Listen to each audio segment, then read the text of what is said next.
Pinangunahan ng ilang kabataan ang proyektong pabahay ng Habitat for Humanity sa Laguna.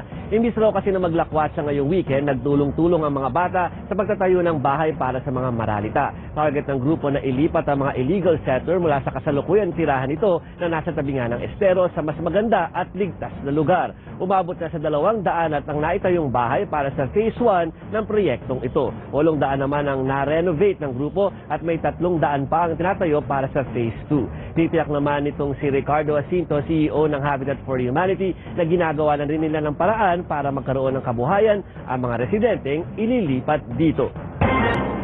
At iyan ang kalahating oras ng balitang siksik sa impormasyon at puno ng aksyon. Susunod na po ang inaabangan ngayon ng buong Pilipinas na Artista Search Show ng TV5, ang Star Factor. Ito ang News 5, higit sa balita, aksyon. Happy weekend, mga kapatid!